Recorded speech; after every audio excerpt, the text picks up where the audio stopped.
जय माता दी दोस्तों, आज माँ दुर्गा के नवरात्रों का छठा दिन है। आप सभी को छठे नवरात्रि की हार्दिक शुभकामनाएं।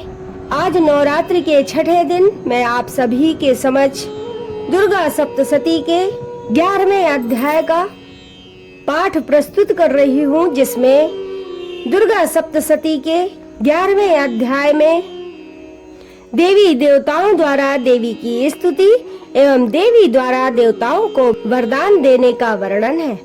श्री मार्कंडेय जी बोले, देवी के द्वारा वहाँ महादैत्यपति शुंभ के मारे जाने पर इंद्र आदि देवता अग्नि को आगे करके उन कात्यायनी देवी की स्तुति करने लगे।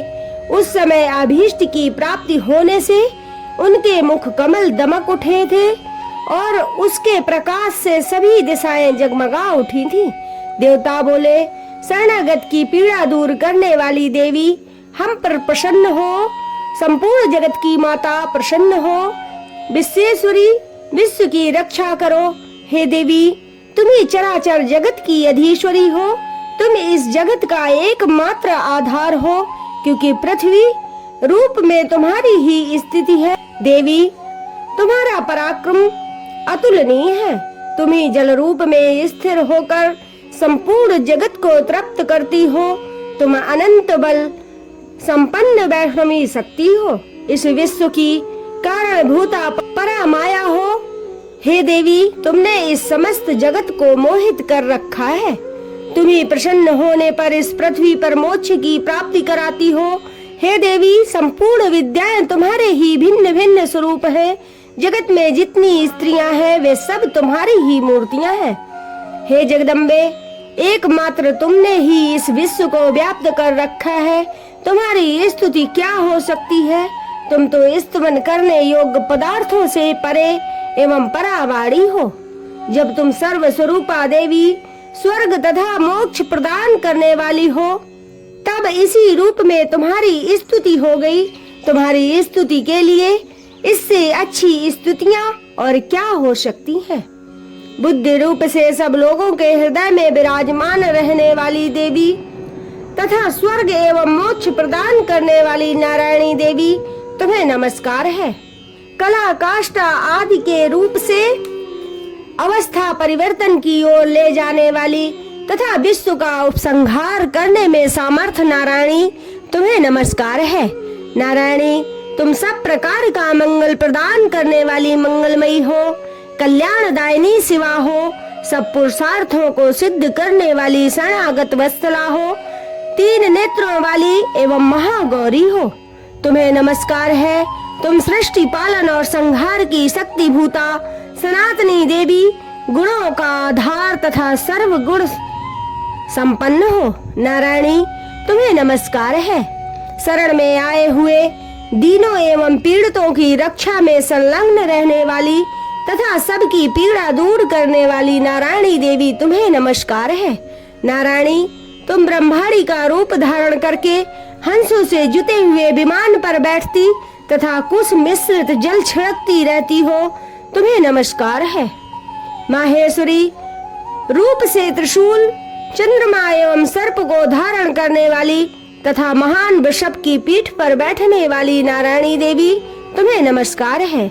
मोरों और मुर्गों से घिरे रहने वाली तथा महाशक्ति धारण करने वाली कौमारी रूप धारणी निष्पाप नारायणी, तुम्हें नमस्कार है। शंख चक्र गदा और सारंग धनुष रूप उत्तम आयुधों को धारण करने वाली वैष्णवी शक्त स्वरूपा नारायणी, तुम प्रसन्न हो। तुम्हें नमस्कार है। हाथ में भयानक महाचक्र लिए और दाढ़ों पर धरती को उठाए वाराही रूप धारणी कल्याणमयी नारायणी, तुम्हें नमस्कार है।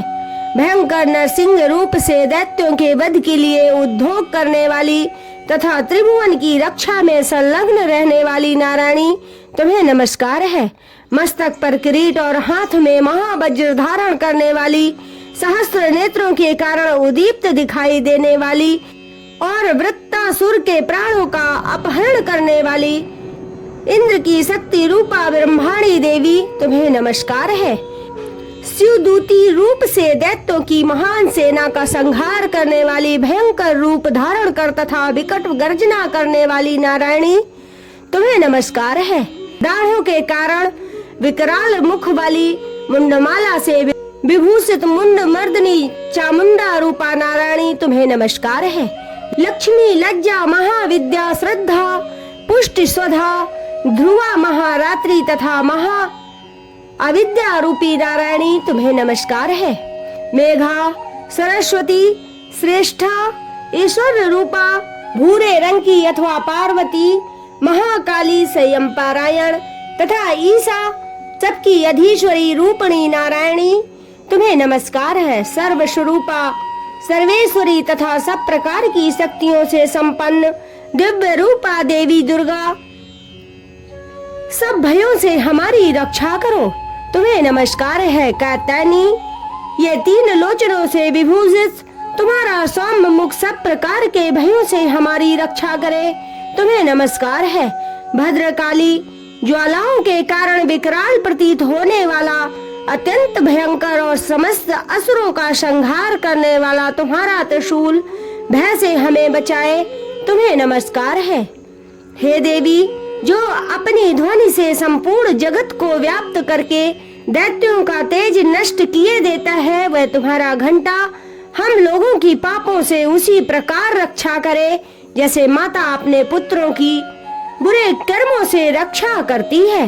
चंडिके, तुम्हारे हाथों में सुशोभित खड्ग जो असुरों के रक्त और चर्बी से सना हुआ है, वह हमारा मंगल करे, हम तुम्हें नमस्कार करते हैं। हे देवी, तुम प्रसन्न होने पर सब रोगों को नष्ट कर देती हो और कुपित होने पर मनोवांछित सभी कामनाओं का नाश कर देती हो। जो लोग तुम्हारी शरण में आ चुके हैं, उन पर विपत्ति तो आती ही नहीं, तुम्हारी शरण में आए हुए मनुष्य दूसरों को भी शरण देने वाले हो जाते हैं। देवी अम्बिके, तुमने अपने स्वरूप को अनेक भागों में विभक्त करके नाना प्रकार के रूपों से जो इस समय इन धर्मद्रोही दैत्यों का संहार किया है, वह सब दूसरी कौन कर सकती थी। विद्याओं में ज्ञान को प्रकाशित करने वाले, शास्त्रों में तथा आदि वाक्यों में तुम्हारे अलावा और किसका वर्णन है, तथा तुमको छोड़कर कौन दूसरी ऐसी है जो इस विश्व को अज्ञान में घोर अंधकार से परिपूर्ण ममता रूपी गड्ढे में निरंतर भटका रही हो, जहाँ राक्षस, जहाँ भयंकर विष वाले सर्प, जहाँ शत्रु, जहाँ लुटेरों की सेना और जहाँ दावानल हो, वहाँ तथा समुद्र के बीच में भी साथ रहकर तुम विश्व की रक्षा करती हो। हे विश्वेश्वरी, तुम विश्व का पालन करती हो, विश्व स्वरूपा हो, इसलिए संपूर्ण विश्व को धारण करती हो। तुम भगवान विश्वनाथ की भी वंदनीय हो। जो लोग भक्ति पूर्वक तुम्हारे सामने मस्तक झुकाते हैं, वे संपूर्ण विश्व को आश्रय देने वाले होते हैं। हे देवी, प्रसन्न हो, जैसे इस समय असुरों का वध करके तुमने शीघ्र ही हमारी रक्षा की है, उसी प्रकार सदा हमें शत्रुओं के भय से बचाओ। संपूर्ण जगत का पाप नष्ट कर दो और उत्पात एवं पापों के फल स्वरूप प्राप्त होने वाली महामारी आदि बड़े बड़े उपद्रवों को शीघ्र दूर करो। विश्व की पीड़ा दूर करने वाली देवी, हम तुम्हारे चरणों में पड़े हुए हैं, हम पर प्रसन्न हो। त्रिलोक निवासियों की पूजनीय परमेश्वरी, सब लोगों को वरदान दो। देवी बोली, देवताओं, मैं वर देने को तैयार हूँ, तुम्हारे मन में जिस वर की इच्छा हो वह मांग लो। संसार के लिए उपकारक वर को मैं अवश्य दूंगी। देवता बोले, सर्वेश्वरी, तुम इसी प्रकार तीनों लोकों की समस्त बाधाओं को शांत करो और हमारे शत्रुओं का नाश करती रहो। देवी बोली, देवताओं, वैवस्वत मनवंतर के 28वें युग में शुंभ और निशुंभ नाम के 2 अन्य महादैत्य उत्पन्न होंगे। तब मैं नंद गोप के घर में उनकी पत्नी यशोदा के गर्भ से अवतीर्ण हो विंध्याचल में जाकर रहूंगी और उस वक्त दोनों असुरों का नाश करूंगी। फिर अत्यंत भयंकर रूप से पृथ्वी पर अवतार लेकर मैं वे प्रचित नाम वाले दानों को वध करूंगी।